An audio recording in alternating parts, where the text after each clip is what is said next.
dangerous city on. Now's your chance. Arsenal City! Colin, what absolute pleasure to be in your humble abode today. No problem. Thank you for having me down here. It's like a reverse for me, because Yeah. I do the At Home with Colin Murray. Indeed. But you have weighed in round the corner from my flat, which will remain anonymous. Yeah. And the easiest thing was to come here. It was. But now it's a role reversal. I bought the coffees. Yeah, I mean, So, are we allowed to be unofficially sponsored? Yeah, I think so. I mean, if Dunkin' Donuts are goodness. willing to sponsor... Give Jack some free fucking... Oh, sorry. No, that's Sorry. fine. That's fine. I'll tell you, do you want to start again? No, you keep going. You sure? I don't want to swear in it. No, I mean, that's my YouTube AdSense gone. I might Oh, not be able okay. to put food on the table this month, but it's fine. It's okay. I see you as quite a Send us calm some donuts. person, but when they told you that you couldn't have cream in your coffee, I saw something switch. Well, You changed into a different man. let's just say, I would definitely fall into the category of not having quite a normal thinking brain. So, you get into certain patterns, and it's very big with me. It's like, you know, this is the process Yeah. of things. And the place where we went to get coffee, they always did cream. Yeah. And then today they didn't. Yeah. But it was this denial that they ever had cream And you knew that differently. upset me a little bit. I was like, mate, you always have cream. Yeah. We did accept what he gave Well, us. and though. then he went Yeah. for an Americano rather Instead than of the filter, which is a proper coffee. We had a chap called Nick Conrad on the podcast last night, actually, who hosts BBC Radio Norfolk Breakfast, and he's a connoisseur in quinoa. Now, he knows the production line of quinoa, he knows the political issues of quinoa. You strike me as a bit of a coffee connoisseur. Well, I hope he gets a partner soon. He's a connoisseur of quinoa. Yeah, he loves the stuff. And he tells people about it. Wow. He's a top man. Anyway, You sure? what, he's a top Yeah. man? He's not a connoisseur of quinoa is not someone I would want to bring to a party. You're not a quinoa salad type man? I don't want to be a connoisseur of it. You eat it for roughage. You don't. For roughage? Yes. That's the thing, isn't it? That's the trend. Health. Quinoa's so last year anyway. It's not kale. What's this year? Kale now. I think tails. Everyone's on that. I think kale's sort of so 2015. Anyway, I was listening to a podcast that you filmed / recorded. Did that go out as a video with Scroobius Pip? No. It didn't. When I do my radio podcasts, I try and keep them exactly as that. So you're very much of the era where sound goes with vision, and I get that. And this is obviously we do this for YouTube and we film it, but when I go into, especially that home series, if I go into somebody's house to interview them, I want them to feel like they're in their house, and the minute the camera's there, like now, don't you know, feel like like you're in we your can house. see it, and you know, it does change it slightly. Yeah. It's different with me because I do what you do, so Yeah. it's easy for me to relax into it. But with a sports person who may already be thinking, oh, he might try and talk to me about that, or I don't want to talk about that, and at home is not like that at all. I'm trying to have a normal conversation. You take everything away, strip everything away. And that, so when you filmed with Bobby George, he told you about, or I think you already knew, he had a toe behind his bar, Yeah. his own toe. There's Yeah. no sort of body parts hanging around. No, here, I is there? don't have Chopped off anything. Toes, fingers. I just have the severed heads of trolls. That's fine. Yeah, who I pinpoint on Twitter, then follow them home and kill them. But apart from that, no. No, that's but absolutely fine. nothing. I can deal with that. when you recorded with Scroobius Pip, that night actually I was running around Richmond and I lost my Oyster card that night, so I've got mixed emotions from that night. But You always remember the trauma. yeah, indeed. What a first world problem that is. And you soothed it somewhat. Yeah. But I was fascinated in terms of the journey, and I think a lot of people, I mean, the first time I sort of knew about you was when you were doing the darts, Yeah. video darts. That was the first time I saw you on telly. I was like, this is cool. But you forget about the journey up to that point. Yeah. And I think, especially in football, you see them players out there and you think, wow, how lucky they are. Talk to me about how you got to where you are now. Because from the outside looking in, you're in a fantastic position, but fuck me, it's been hard to get where you've been. Yeah, so it's been a different type of upbringing. Grew up in Northern Ireland, in East Belfast, a place called Dundonald, which was a lot of fun and a little seat of the pants as well. So Dundonald, basically two big council estates with roads that connect them. Yeah. So I lived in one of those, then moved to Newton Ards for a couple of years, then moved back to the road that connected them when my grandfather died, my step-grandfather, because we got his house. So back into so essentially most bar 3 years in that area. Wasn't a good school kid. Couldn't sit still for 20 minutes, let alone 6 hours a day. That's the caffeine. So a lot of getting kicked, a lot of being like fine, like I passed my 11 plus and got into grammar school, And then after a few years, they were like, you're going to have to leave. And then went to high school and same thing. So got indefinitely suspended before my GCSEs. So always struggled with that, but loved English. Yeah. And I had a teacher called Mrs. Piper who saw that, and she was a little distracted as well, which was good. So, still in contact, or is she? The last time I saw her was about 8 years ago, I think it was now. We were doing a Radio 1 show and she was the special guest on it. It was like DJs Go Home, it was called. So she spotted it and she was always encouraging me because I kind of always liked words and always wanted to write. But I didn't necessarily grow up in an area where people said you could be a journalist or you could have that type of life. So was that because where you were from, or was that career just not a viable one at that point?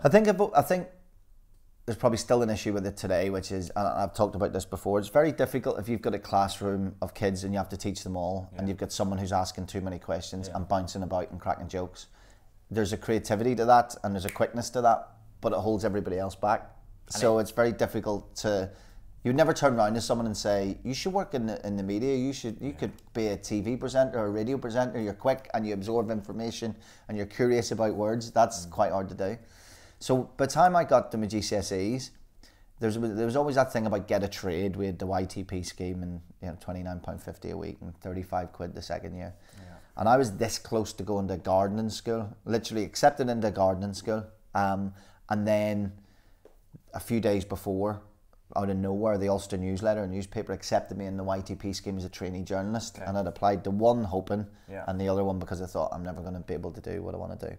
And then I made that decision. Literally two or 3 days before I was due to learn how to be a landscape gardener. Would that have been? I mean, that's a nice career. No, I would have been fitter. Yeah. I probably wouldn't have smoked. I wouldn't have had as many rock and roll experiences. I would have been the great outdoors. Waking up at 6 in the morning, I would have been fitter.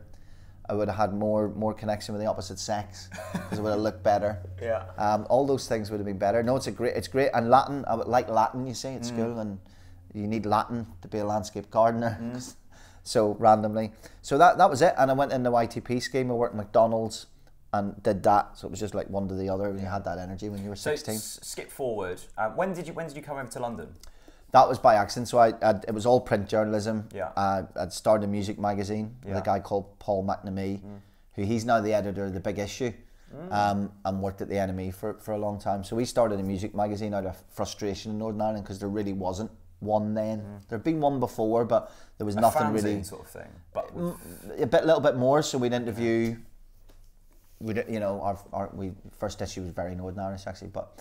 If you look at who was on the covers of those first few issues, we managed to get a Radiohead interview, Bjork, who were other covers? Yeah, not bad names at all.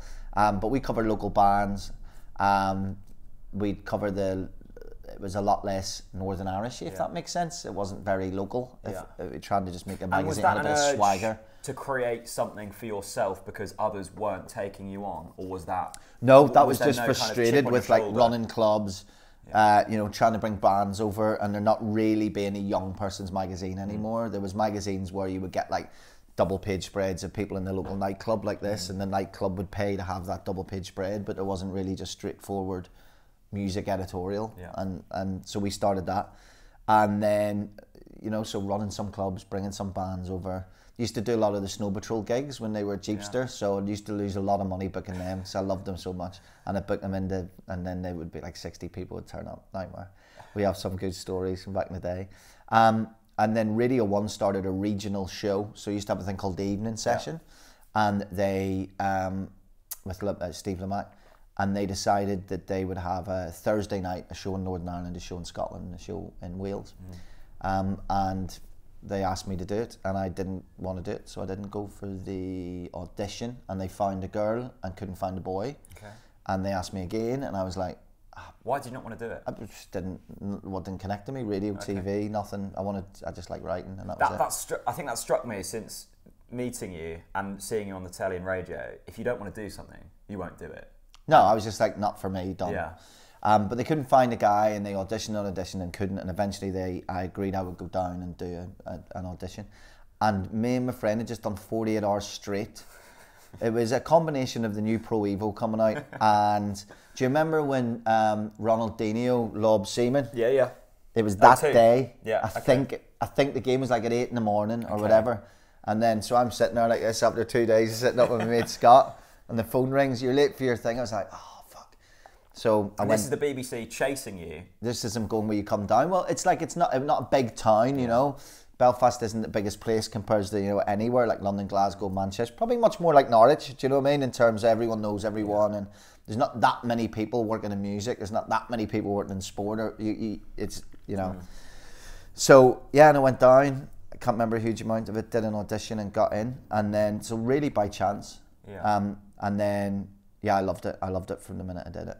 I learned sort of, I think you've got print and then you've got TV and you got radio somewhere in the middle, you know, in terms of, if you were interviewing me now for print, we could sit and chat, you could go away and you have a couple of days or 3 days to really write something that will allow people to form an opinion of me. TV can be so restrictive. Yeah. Very hard to create a space for yourself in TV that isn't just gimmicky, or where you have a short period of time to nail it, or when you're just a stooge, especially in sport, for other people. You're asking them questions to give you an answer you already know because they've already prepared a bit of analysis, you know. And then radio somewhere in the middle. It can be restrictive, but if you learn it and if you can work the art and it suits you, you can get a lot out of it. I feel like there's few people who are so well known in kind of the music industry like yourself and also sport. And I think over the past, would you say 10 years, you've become a lot more recognised in that kind of sporting circle. Was that always the aim? I mean, because I know the two loves of your life are sort of music, Liverpool, football, baseball. Yeah. Was that always the aim? Or American did it just politics, jazz. Yeah. You end up with you want to open a jazz cafe, right? I go through phases wanting many things, but also like more like a jazz bar, you know, not something that people come in and think that it's jazz. They just get caught by the jazz without knowing it. You know what I mean? There's because people steer away from jazz. If I got your music out now on your phone, you have jazz on it, whether you know it or not. Like, and I get anyone to have jazz on it. It's such the widest scope. And I think. What would you call the bar? No idea. I haven't went that far. I've not gone that far. Yeah, it's funny, when I left Radio 1, people were like, what do you do for music now? And I'm like, well, I listen to it. I just sit and listen to records. And it's the same with sport. I liked sport from when I was a kid. I was a nerd with sport. So it was weird, different era than your era. You used to have less TVs, but you also had where you would just get sport on a Saturday from the minute you woke up to the minute the football finished. And that would be rugby league. That would be squash. Yeah. We used to get a lot of squash. There was two squash players, Jan Shirkan and Yehinger Khan, I think it was that way round, and they were both hugely popular. Yeah. And we had British ice hockey, so it used to get shown all the time as well, Bracknell Bees. And then you'd have the football results. Then you'd have the horse racing, whatever they wanted to show you. Yeah.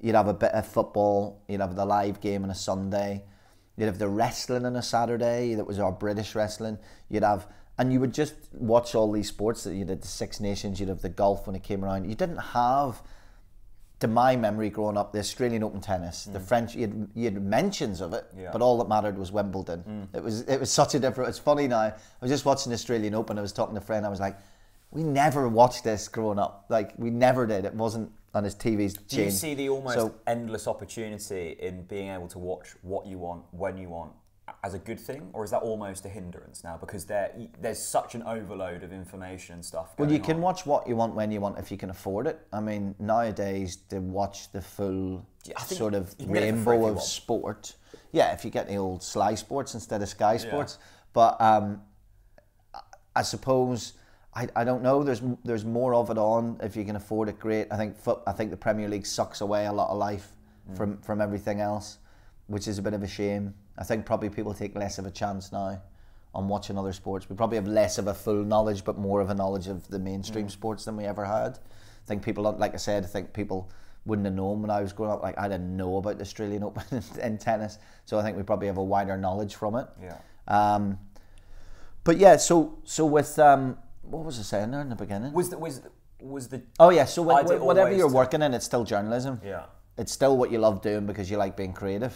So you're looking for the challenges, things that don't bore you to death, which there is a lot that can bore you to death. And what makes you feel, why have you had such a long career and a successful career? What sets you apart from the rest, do you think? I'm cheap, that helps, that really helps. I think it does help if you're known for what you do a little bit rather than famous for what you do a lot. And but I mean, from the you start, get longevity if you're still a journalist. Yeah, but I'm not really. Like, you know, it's like I can pick you up at a train station and walk you down to a flat, and you know, like exactly. I don't get that because I've never sold any of my life to anyone. I've never used it as a way to get in. So anything I do is just based on what I do, whether it's to, you know, 5.5 million people in Radio 1 or 500,000 people in the EFL or 30,000 people in a podcast. I just make my decisions based on, do I want to do that job? Yeah. Will I get enjoyment out of it? Do all the numbers add up for the end of the year that's enough? Yeah. But you've still got to be good at what you do. Yeah, I think the key is hard work. Like, I've always worked hard. I think a lot of people that come from my kind of background always feel like they're running away still from, well, I could end up back in the council estate. I don't think that ever leaves you as a working class mentality, no matter how well or badly you do. And your career goes up and down, but ultimately, say, for example, I went to 5 Live and I left 5 Live to, you know, you don't resign, you just go in and say, I'm leaving, it's I'll give you 6 months notice. To do it the proper way, and then even with everything that happened with TalkSport, I still did it the proper way. I still didn't fall out with my bosses. They knew straight away I was going to leave. This is how it's going to happen. How much notice do you need? Okay, well, that'll work for me, but I can't go beyond this date because if it'll be a different owner and I won't work for them. So all amicable. Yeah. So I still friendly with, like the boss of TalkSport that was there when I was there. He's still there. Yeah. And, you know, I feel we still have a respect for each other. I went back to 5 Live eventually after, and that was because I think more than anything, I don't fall out with people like that when I leave. I try not to. I try and, you know, have a sort of an ethic to it. An honesty and not, I suppose, not wanting to burn bridges, but your morals are just in a way that you're honest with people and people know. Yeah, I mean, you fall out with people and then you get on better with some people than others, and they rightfully think that you could be a wanker as well. But ultimately, yeah, I think I've always been quite hardworking. I think that's been appreciated. I've always have a rule with radio, which is like 2 hours off for every hour on. So if you're doing a 3-hour show, then you need to do 6 hours. You know, maybe 4 before and 2 after. But that's usually what I would employ when I was doing a 3-hour show. So and sometimes you'll fall a bit short and you won't be able to do. But ultimately, I think if you put that effort in, then it'll. So say you can't waste a minute. Say a 3-hour show that you're used to. What does your day look like? Well, if I was doing, say, when I was doing 10 a.m. to 1 p.m. and it was sport, you would leave about 3 or 4, and you'd probably come in about 9. Okay. No, sorry, come in about 7:30. Yeah. So, which is easier anyway because you avoid the rush hour. Get ready, get what you've set up the day before, but then also at night when a lot of the sport happens during the week or a lot of the stories are developing, you'd be messaging your producer, I want to do this now, so we need to see if we can get this person on in the morning. Then your pundits or your co-host decides to come, they'd arrive at 9, and I'd be ready to go, right, sit down for 45 minutes, and this is what we're going to be doing today, this is what you need to get your head around. They'd tell me what their passions were. Music radio, bit easier because obviously you talk more in half an hour of talk radio than you do in a 3-hour music show. So you got to play 13, 14 tracks an hour. But yeah, there's you would still come in and do prep for that. Writing is different. I do a column in the Metro. I've done it for like 7 years. Some days you're like, bang. I know what that's why I love writing. And then other times you're sitting there 8 hours later, you're holding your head going, fuck, I'm only writing about this. Yeah. How can I not get this out? You just can't quite get it right. But I'd probably still enjoy that more than anything. So say for the pundits and guests, and we'll come on to what you're doing with the EFL and Quest in a moment, do you always make sure you've got a relationship with them before you meet them? Or they're different, like, so Match of the Day 2, when I went in there as probably way young, 3, 1 contract, 3 years done. Okay. And it was probably too much too soon in a way. It was probably a bit like, I wasn't really interested in just sitting there and just listening to what they thought. I wanted it to be more of a two-way conversation.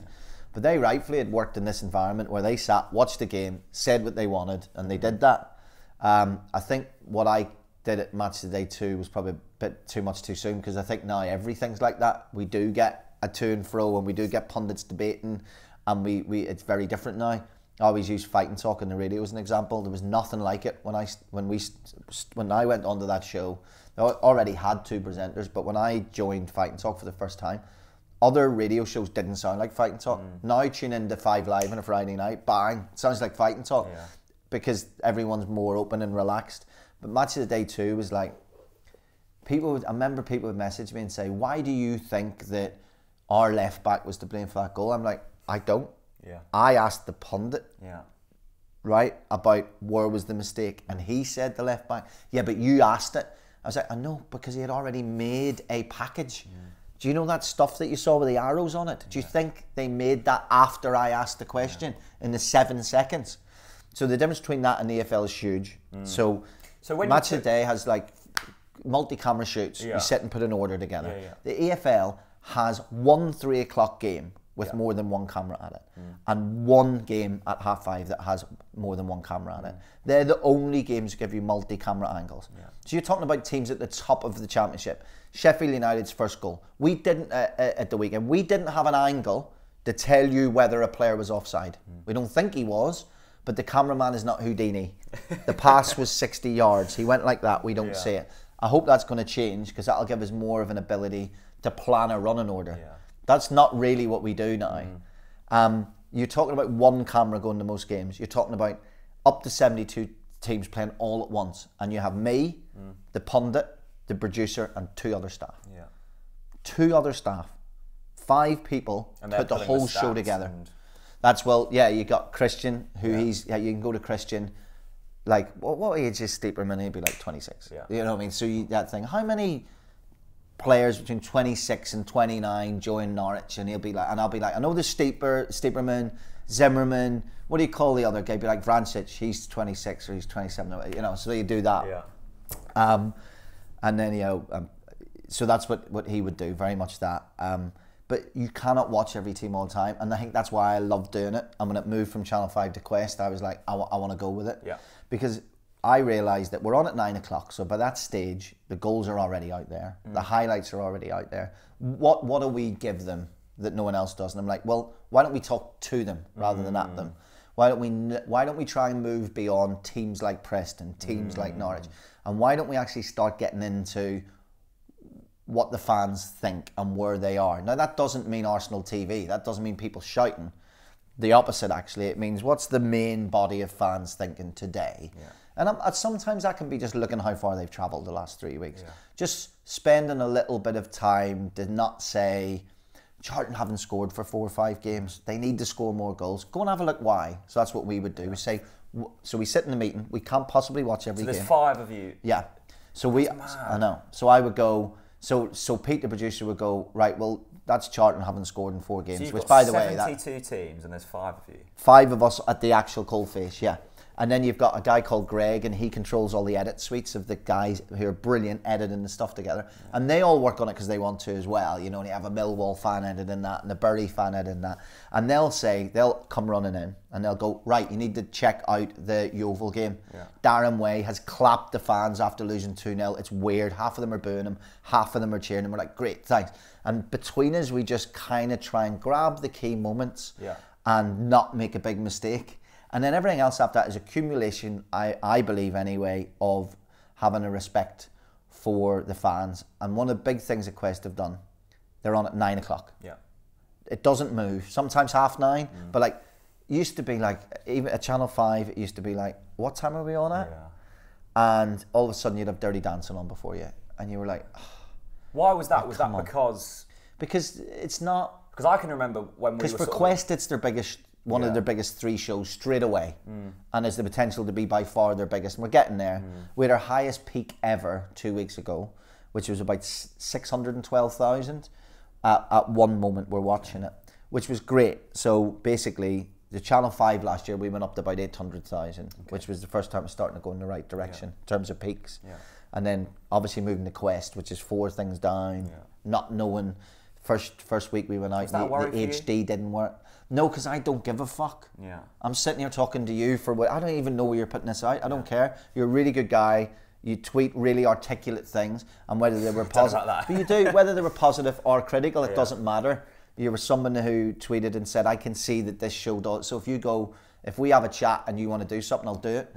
So I don't really work like that. You know, it's it's not. I don't really care. So going back to turned Match of down the Day big shows, 2. and I've taken little shows, and I've taken bigger shows, and turned very based around that. Because that's, so the quiz thing's a challenge. It's like you buzz every week. You get Yeah. so fucking distraught when we get it wrong. Yeah. Like so distraught when you make a big mistake. You know, literally stays with you for the week until you get back on air. But I love the challenge of it. I love a poison chalice. Yeah. I've always loved it my whole career. You know, I took over from Mark and Lard with Edith, who you'll be like, who are they?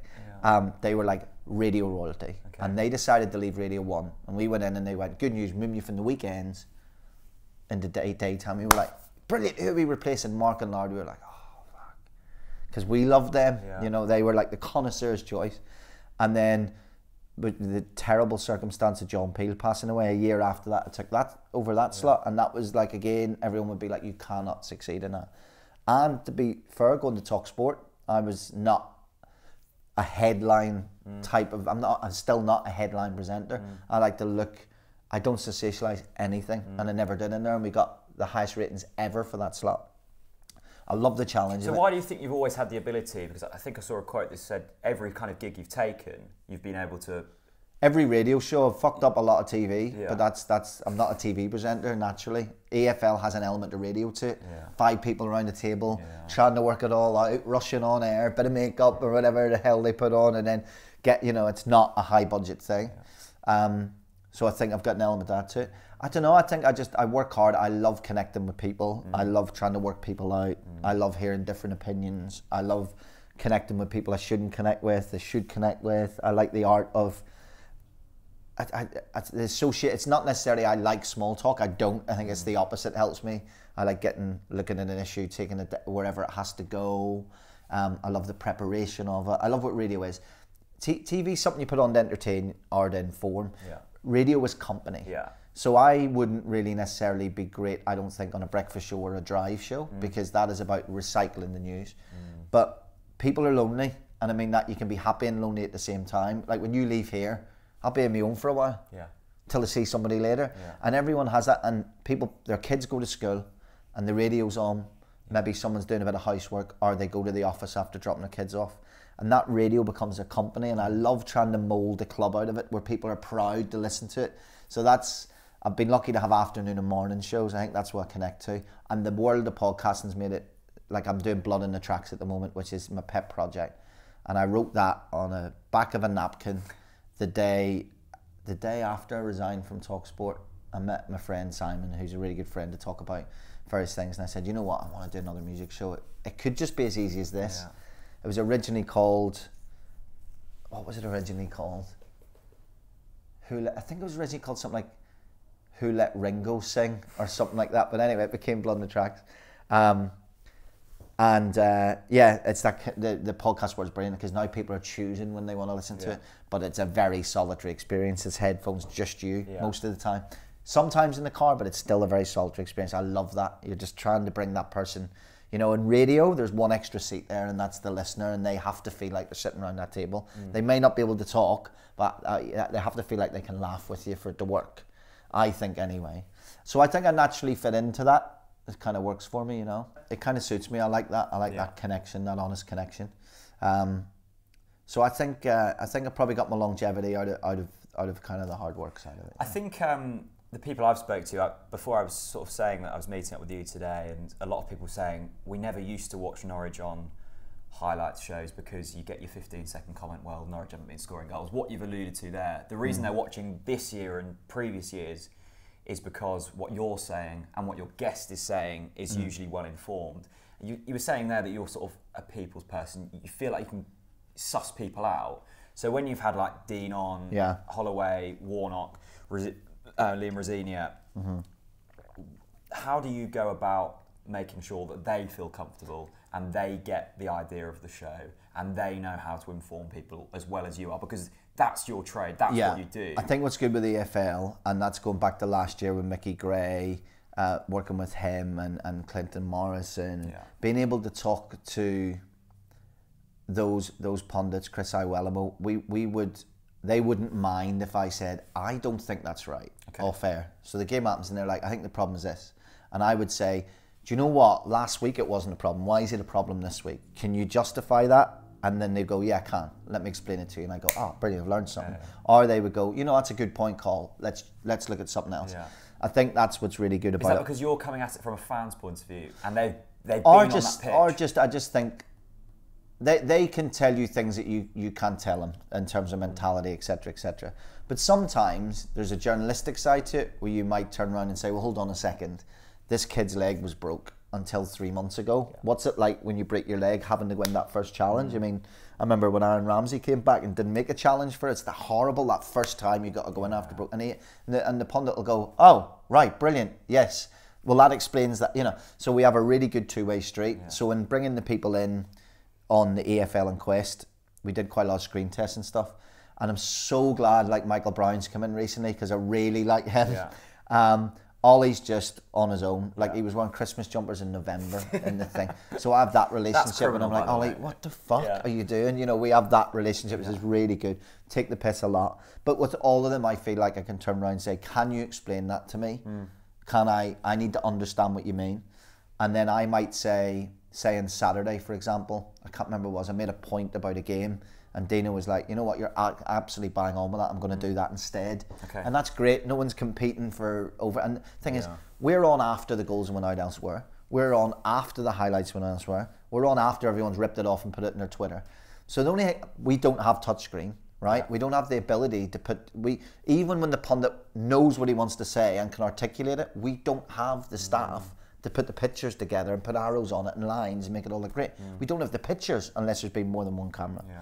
So our job is to make sure more times than not we don't say, for example, well, Norwich, I mean, they should be up at the top, they've spent the money, and then someone goes, we haven't spent the money. We've far from spent the money. We shipped 2 players out for 32 million.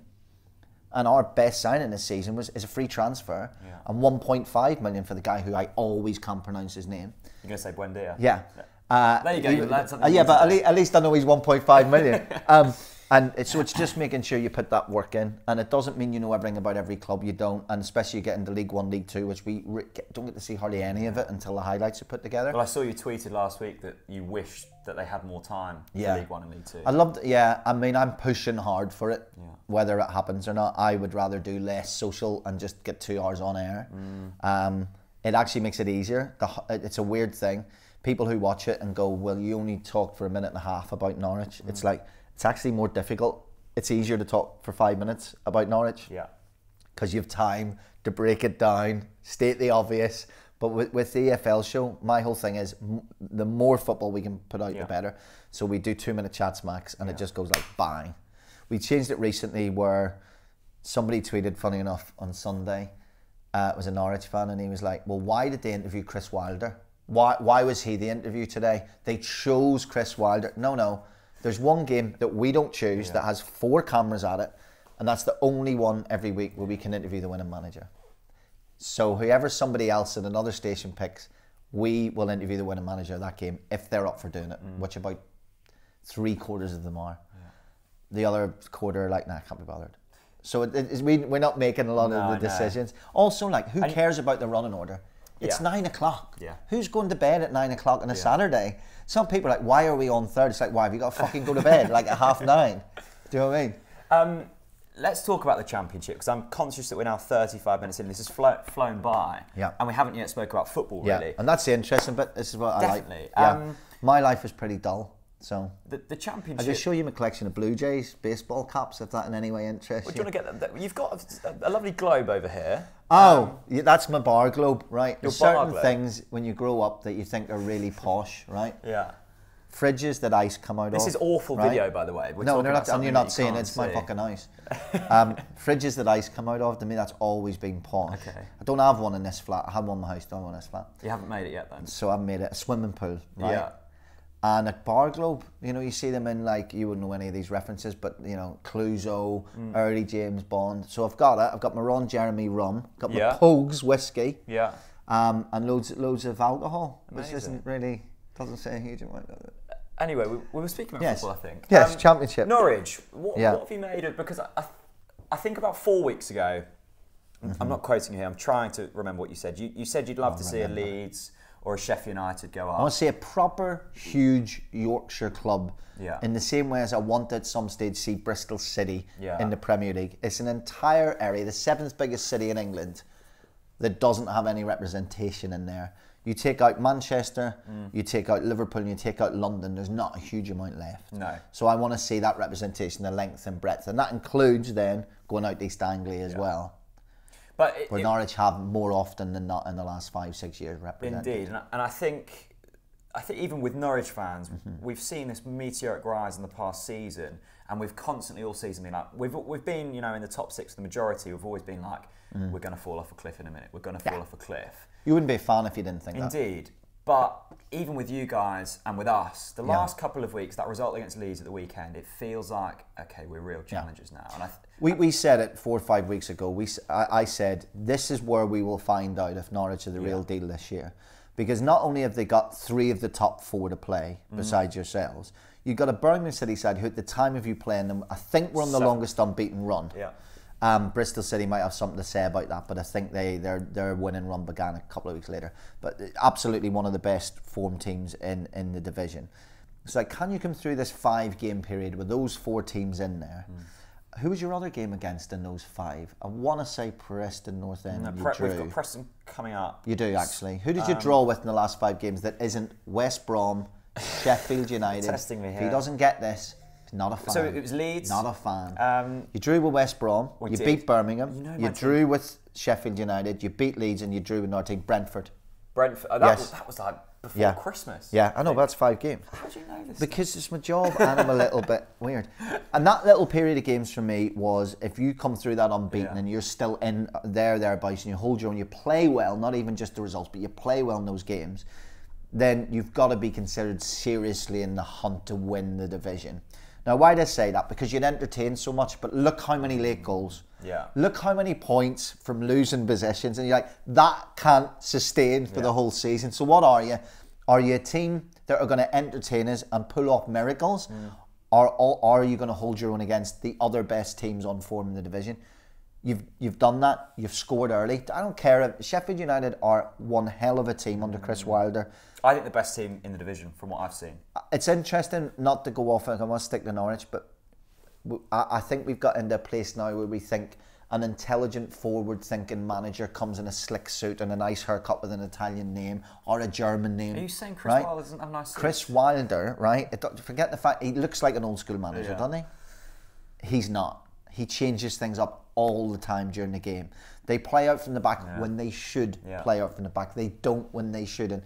They're a very hard team to beat because he's so intelligent. So forget the 2-all. Yeah. The point is, you've come through that and you're top. Yeah. The performance against Leeds was the performance of the season. You've scored goals early in most of those games. Yeah. Drew with West Brom. Drew with Sheffield United. Beat Leeds United. And these aren't last second. In fact, the opposite. Sheffield United came back against you. So we've seen a calmness and assuredness against the best in the division. Yeah. West Brom are top scorers, probably still top scorers, I imagine, in the division as well. So I think that's turned people from thinking, well, Norwich have given us a lot of really fun afternoons into, actually, this team are going to stay the pace. And we're 2/3 into the season. Yeah.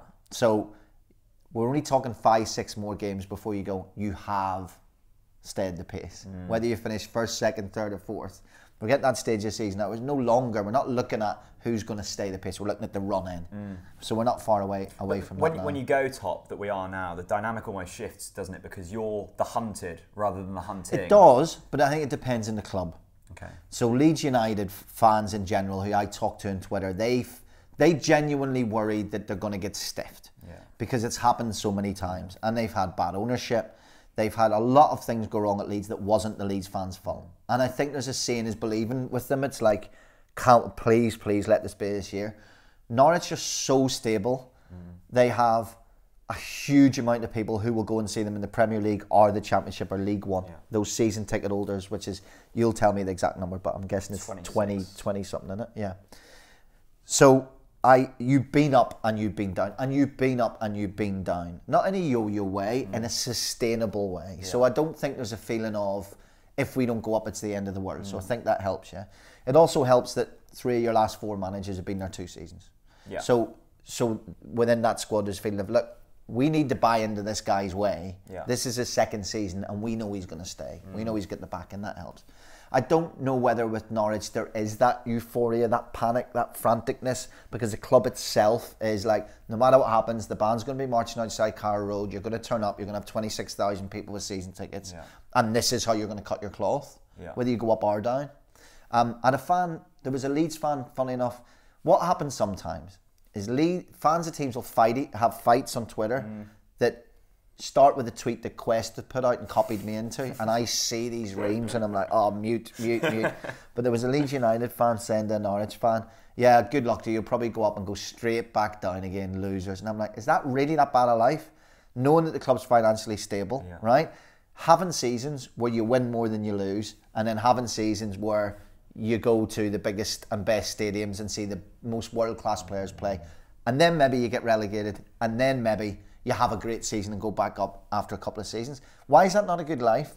Why does a team have to risk everything and spend 300 million to be happy?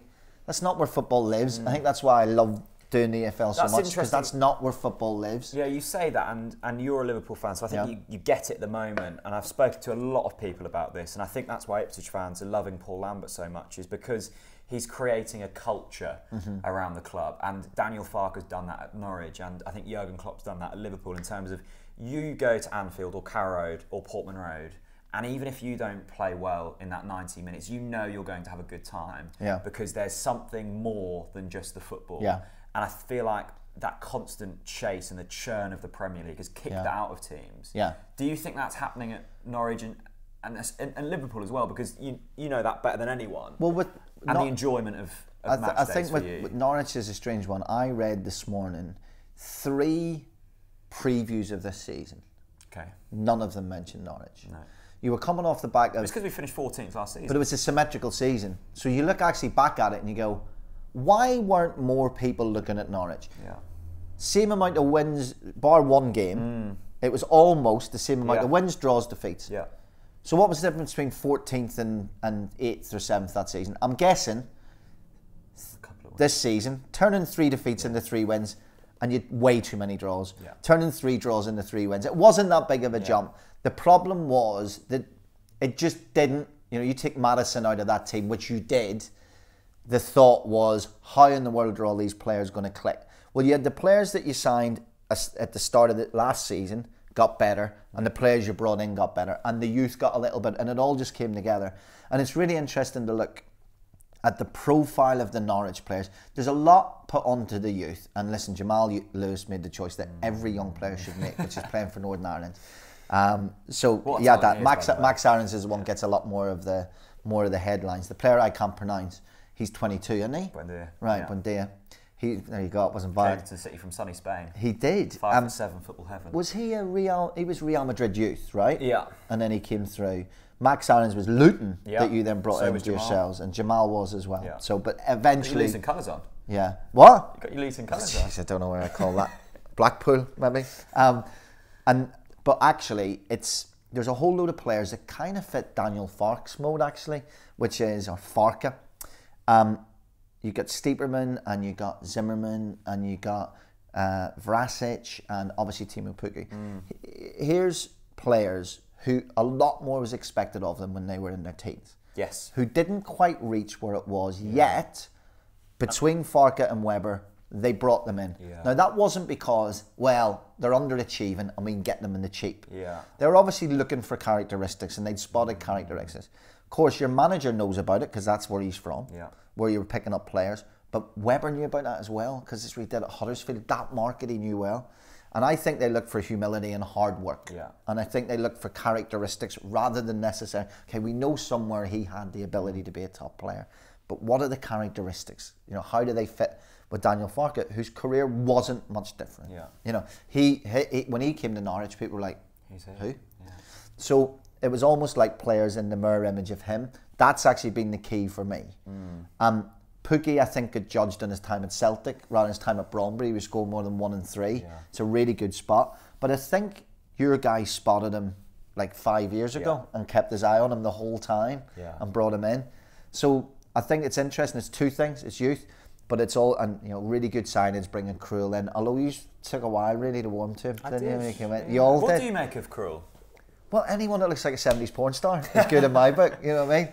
No, I mean, he's been around. He's played.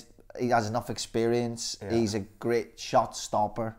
And I think he's got better as the season has went on under Farke, but then hasn't everyone in the team. He's a bit of a he's got a short temper on him as well. Yeah, that's not bad though. No, I think I like that.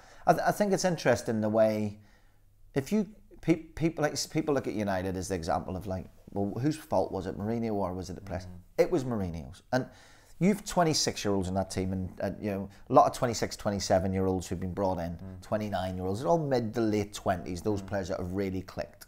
And you've got youth. Yeah. But someone who's 26 now, was born in the 90s, right? Blur's Britain. And they grew up in an era where, rightly or wrongly, you don't treat people like I was treated at work. You don't talk to the editor. You don't talk back. That doesn't work anymore. People don't, more rightly than wrongly, won't be talked to like that. Yeah. No matter getting paid 200 grand a week or 20 grand a week or 20 quid. So it's a different world now, and Norwich fits that. I think everyone's treated with respect in there. I don't see Daniel Farke throwing down. I can't imagine him pinning someone against the wall. But you don't get that response from people under 30. They didn't grow up in that era of corporal punishment. Getting slapped at school, getting slapped at home.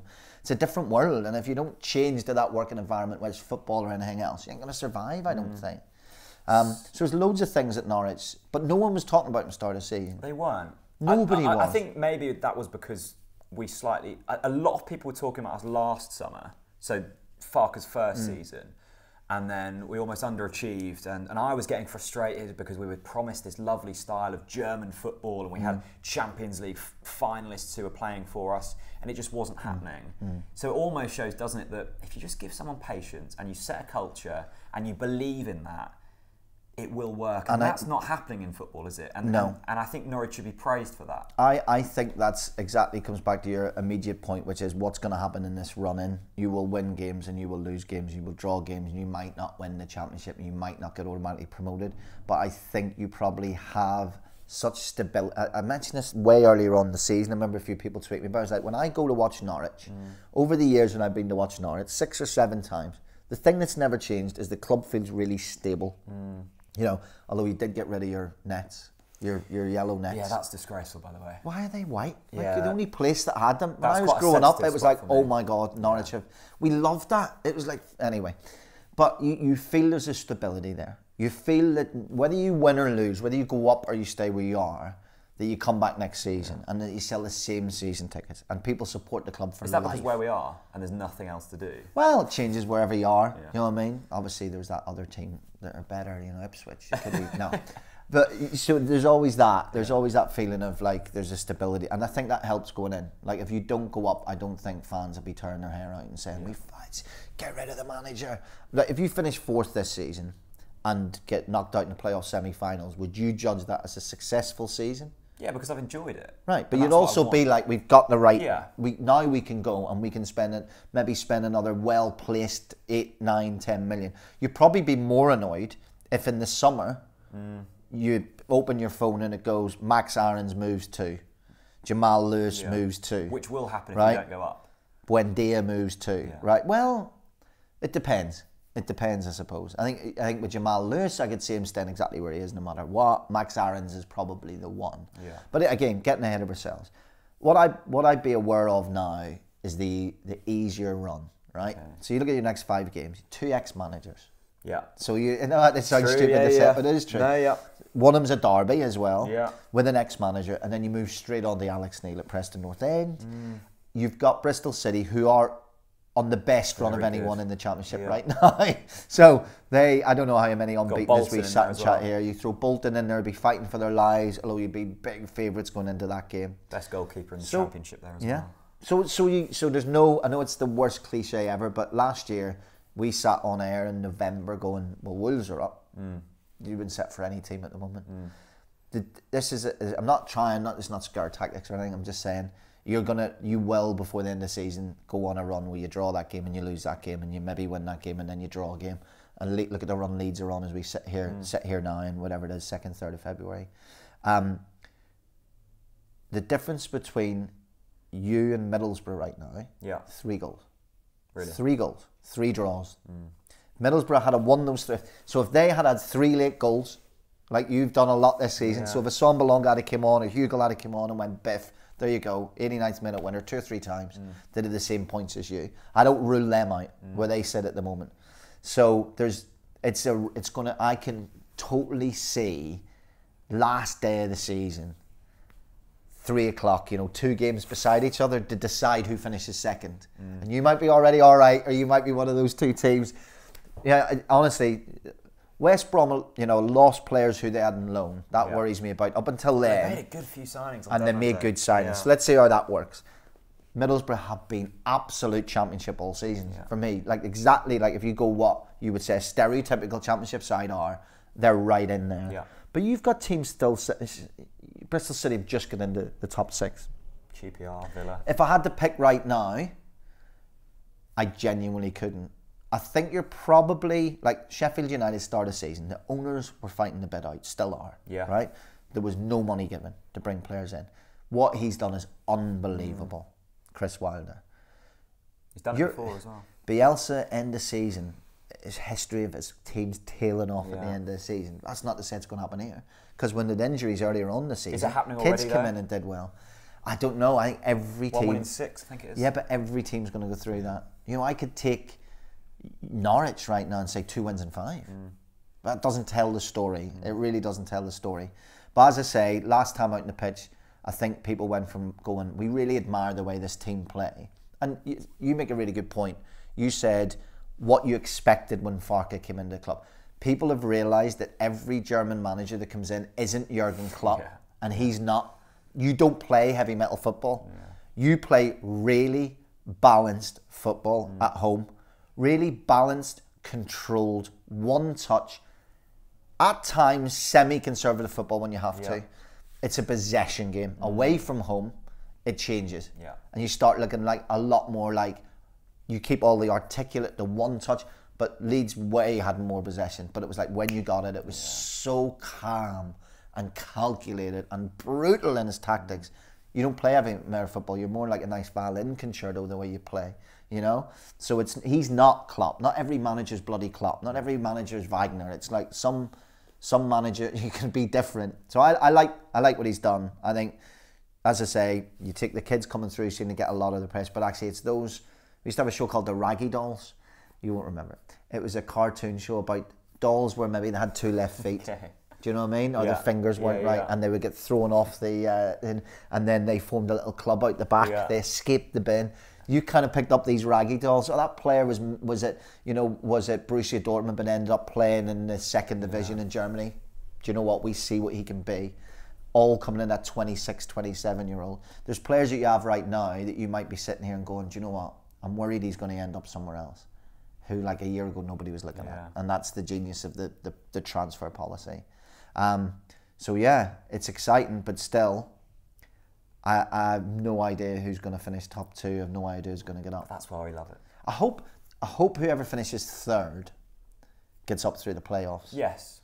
Because if you said to me now, Leeds, Sheffield United and Norwich are going to go up. Well, it was like the previous. Pretty happy with that. Yeah. I think they're the 3 teams that you deserve to go up based on the points at the end of the season, but it's going to be so close. Yeah. No one's going to win this league by 10 points. Famous last words, you'll probably do it now. But I cannot see anyone winning the championship by 10 points. I can't see it being over until the weekend before the last weekend of the last weekend, which means whoever finishes 3rd is going to be an absolute gut punch. Yeah. And it's so hard to go into the playoffs when you've missed out on 1 goal or the last minute of the last day of the season. How do you pick yourself up from that? And we see evidence that it's really, really difficult. It could be one of those years that the team that finishes 3rd there's devastation in the last day. But we'll see. It's good to cover. It's good when it's like this. I was watching Liverpool West Ham last night. I was at the Leicester game. And I sit and watch so many games now on TV, and I'm looking for the rare example where there's real competition on the pitch. Yet, in my job, I see it every week, which is fantastic. And that doesn't matter whether I'm watching... I'm watching Luton against Portsmouth or Lincoln against Bury, or I'm watching Leeds against Norwich. the competition is there, the battles are there every week. That's why it's brilliant to work on. No matter how short-staffed it is, and no matter how much of a battle it is, it's always great because like the football that you're getting to see, it feels like, I suppose, real football. I think we'll leave it there. That was an education. Thank you so much. Really enjoyed it. For having. Good luck with everything. Yeah, thank you, mate. No, thank you for the time and letting me in. And yeah, top man. Okay. Keep up the good work. Just stay out of the drink.